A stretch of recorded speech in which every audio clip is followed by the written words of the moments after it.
अखिल भारतीय मराठा महासंघ 2 दिवसीय राष्ट्रीय प्रतिनिधी अधिवेशन। अखिल भारतीय मराठा महासंघाच्या वतीने नाशिकमध्ये आजपासून होत असलेल्या 2 दिवसीय राष्ट्रीय प्रतिनिधी अधिवेशन होत आहे।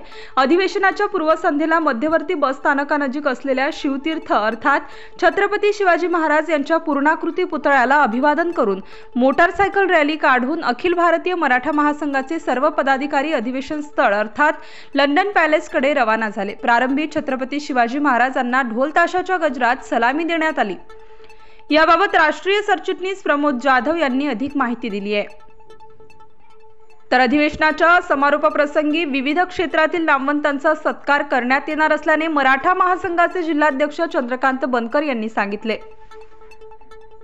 यावेळी युवक जिल्हाध्यक्ष व्यंकटेश मोरे, कार्याध्यक्ष राजेंद्र शेळके, उत्तर महाराष्ट्र संघटक नाना बच्छाव, गिरीश अहिरे, बारकू कोशिरे, दीपक पाटील, अशोक कदम, उमेश खापरे, सुभाष शेळके, हर्षल खैरनार, राजेश जाधव आदी उपस्थित होते। श्री श्री छत्रपती शिवाजी महाराज की जय। तुमचं आमचं नातं काय? जय जिजाऊ जय शिवराय। छत्रपती शिवाजी महाराज की जय।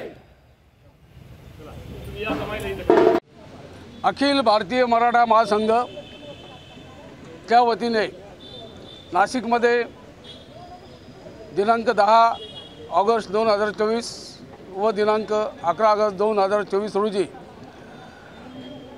राष्ट्रीय प्रतिनिधी अधिवेशन आयोजित करण्यात आलेले आहे।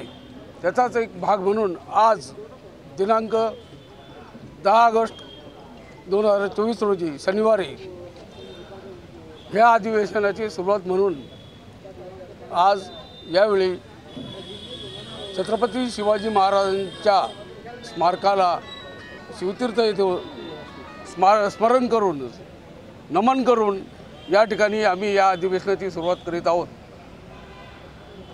हा कार्यक्रम आटोपल्यानंतर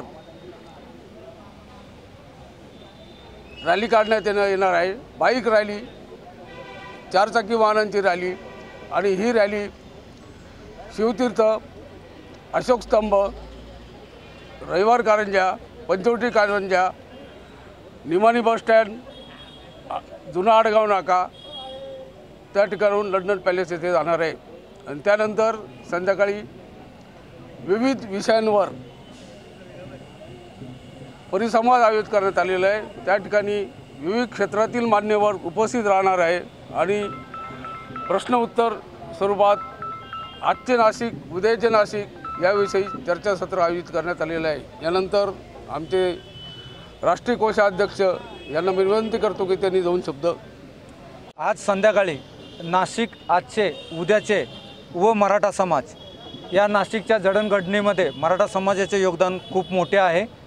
तरी त्या जडणघडणीमध्ये पुढील येणाऱ्या 10 वर्षामध्ये, 50 वर्षामध्ये नाशिक कसे असेल, औद्योगिक क्षेत्रामध्ये त्याची किती प्रगती असेल किंवा त्याचे काय प्लॅन असतील, ट्रॅफिकचा विषय आहे, वाढती लोकसंख्या आहे, त्याच्यासाठी काय विषय असतील, त्यासाठी प्रशासकीय अधिकारी, लोकप्रतिनिधी, इंडस्ट्रीमधून उद्योजक व इतर मान्यवर आजच्या या संध्याकाळच्या लंडन पॅलेस येथे गोलमेज परिषदेला उपस्थित राहणार आहेत। आणि त्या परिषदेमध्ये येणाऱ्या काळामध्ये नाशिकची प्रगती कशा प्रकारे असावी व त्याची प्रगतीसाठी लोकप्रतिनिधी आणि इथेल बांधव आहेत ते काय हातभार लावणार आहेत, ह्या सर्व विषयावर चर्चासत्र होणार आहे। तरी आपणा सर्वांना विनंती आहे की या चर्चासत्राला उपस्थित राहून नाशिकच्या जडणघडणीमध्ये आपण एक मोलाची भूमिका बजावावी अशी ही विनंती करून आपणास विनंती करतो।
स्टार न्यूजसाठी मोहसिन पठाण, नाशिक.